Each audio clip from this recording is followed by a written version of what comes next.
Selamat siang semuanya. Assalamualaikum warahmatullahi wabarakatuh. Perkenalkan, kami dari kelompok 1 yang akan membahas tentang PBB atau Perserikatan Bangsa-Bangsa. Sebelum kita memulai presentasinya, perkenankanlah kami untuk memperkenalkan diri. Perkenalkan, nama saya Ihsan, absen 15. Saya Fadli Fatur Rahman, absen 11. Saya Muhammad Aryo, absen 19. Saya Muhammad Rizky Skalani, absen 23. Saya Dimas Alawi Caksana, absen 9. Saya Nurul Aziza, absen 27. Saya Putri Handayani, absen 28. Saya Olivia, absen 2. Saya Ahmad Barafa, absen 3. Oke, setelah itu sesi presentasi. Bisa dimulai Mbak Mabel. Oke, poin pertama adalah latar belakang terbentuknya PBB.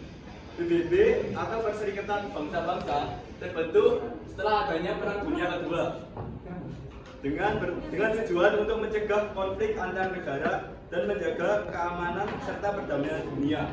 Kemudian Amerika Serikat, Inggris, dan Uni Soviet berdiskusi untuk membuat organisasi perdamaian.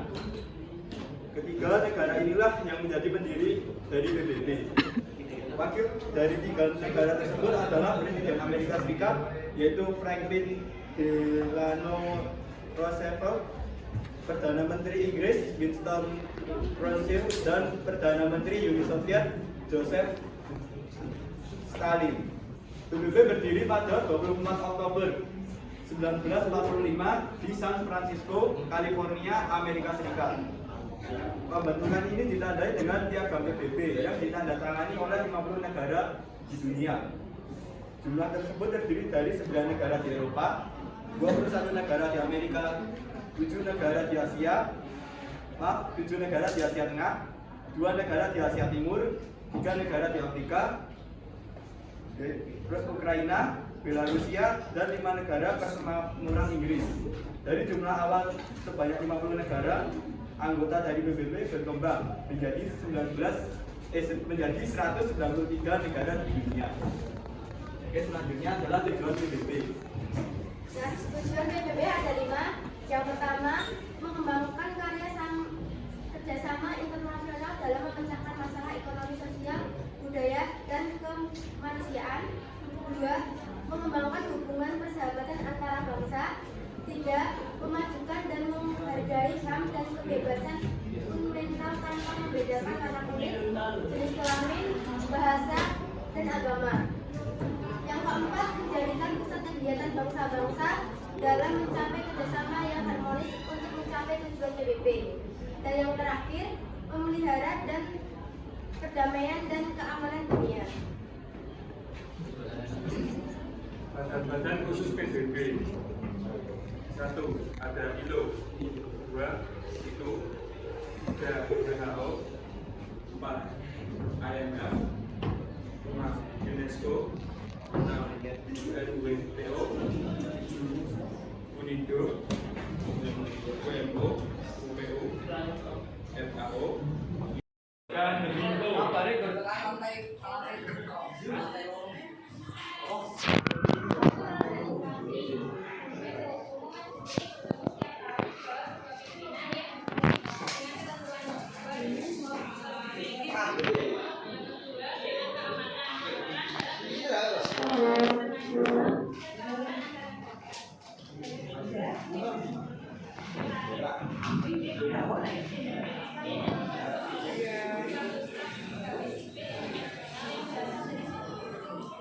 Selanjutnya ada Dewan Sosial dan Ekonomi, membantu majelis umum dalam melaksanakan Dewan Perwakilan, sistem perwakilan internasional yang diberikan untuk mengatur pemerintahan daerah di bawah PBB. Dan yang lain ada Mahkamah Internasional yang dalam mengatur dan menyelesaikan sengketa negara anggota PBB. Sepak terjang PBB di Indonesia pada tanggal 28 September, Indonesia resmi bergabung dan menjadi negara ke-60. PBB sesuai dengan resolusi Majelis Umum PBB nomor A/491 tentang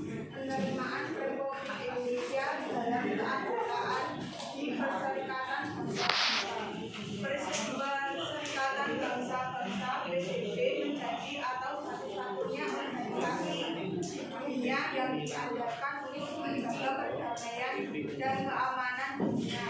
Menjadi anggota PBB merupakan cita-cita Indonesia sesuai tujuan yang tertuang dalam UUD 45. Indonesia menjadi negara yang turut andil menjaga perdamaian dunia.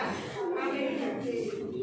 Beberapa peran aktif Indonesia sejak bergabung dengan organisasi PBB mengirim pasukan Garuda Indonesia sebagai pelopor perdamaian, mengirimkan relawan dan bantuan kemanusiaan, mengirim perwakilan dewan dan lembaga-lembaga PBB.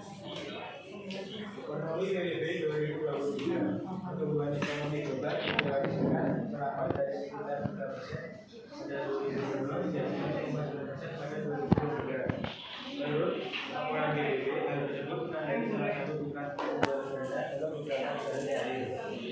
Orang tua ekonomi dunia 2023 memperkirakan pertumbuhan meningkat secara moderat menjadi 2,7% pada 2024. Karena beberapa hambatan ekonomi makro diperkirakan akan mulai pada tahun depan. Dikatakan momentum pertumbuhan melemah secara signifikan di Amerika Serikat, Uni Eropa, dan negara maju lainnya pada 2022. Berdampak buruk pada ekonomi global lainnya melalui sejumlah saluran.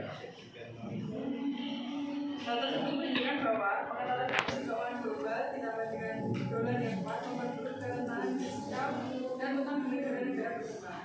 Sebagai besar negara berkembang melihat pemulihan pekerjaan yang didapat pada tahun 2022 dan akan memperdalam ekonomi yang baik saat ini.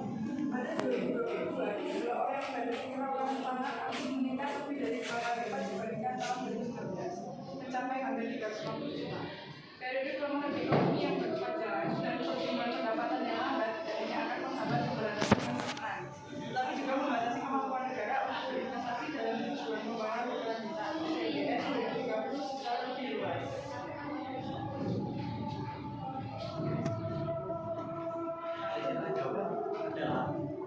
Selanjutnya adalah sesi tanya jawab. Buat teman-teman apa yang ada pertanyaan dari teman-teman silahkan ditanyakan kepada kami.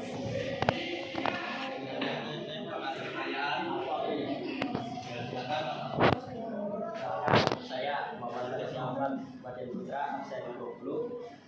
Saya mau bertanya, tadi kan ada dijelaskan tujuan PBB. Nah, dari situ berikan contoh yang tujuan PBB yang sudah terrealisasikan di dunia nyata. Tampung dulu ya Pak. Jadi tujuan PBB yang telah Apa ada pertanyaan lagi?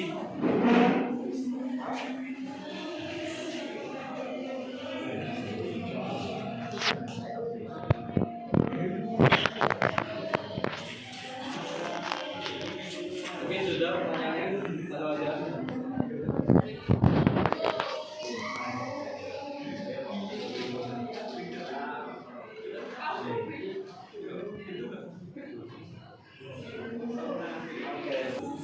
Lagi yang mau bertanya,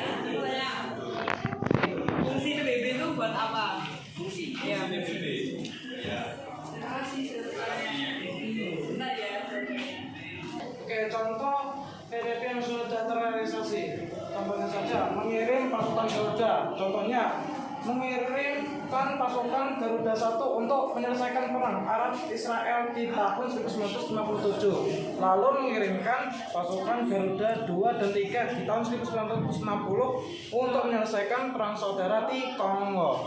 Mengirimkan pasukan Garuda ke 14 di tahun 1993 di Bosnia dan mengirimkan pasukan Garuda ke 26 C2 2010 sebagai pasukan pemelihara perdamaian PPP di Lebanon.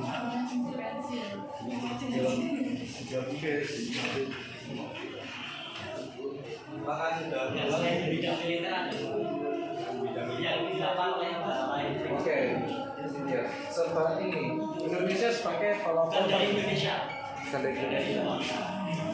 ini membentuk badan WHO ya untuk memberantas atau mengurusi masalah kesehatan yang ada di dunia. Selanjutnya adalah membentuk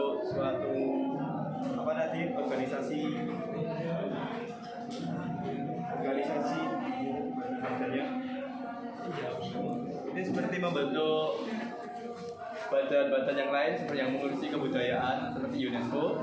Terus ada yang mengurusi tentang teknologi juga dan sebagainya. Oke, kalau sudah puas Mas Alfat, oke, selanjutnya kami akan menjawab pertanyaan dari Mas Salsa yang bertanya mengenai apa fungsi dari PBB. Oke, dari fungsi dari PBB tadi sudah dijelaskan ada 5. Yang pertama adalah mengembangkan kerja sama internasional dalam memecahkan masalah ekonomi, sosial, budaya, dan kemanusiaan. Terus yang kedua adalah mengembangkan hubungan persahabatan antar bangsa. Lanjut, yang ketiga. Yang ketiga, memajukan dan menghargai HAM dan kebebasan fundamental tanpa membedakan warna kulit, jenis kelamin, bahasa, dan agama. Yang keempat, memelihara perdamaian dan keamanan dunia. Yang kelima, menjadikan pusat kegiatan bangsa-bangsa dalam mencapai kerjasama yang harmonis untuk mencapai tujuan PBB. Sudah? Ada lagi yang mau bertanya? Ya. makasih sudah. Bisa ditutup ya. Sekian dari kelompok kami. Bila ada salah atau kurangnya mohon dimaafkan. Wassalamualaikum warahmatullahi wabarakatuh.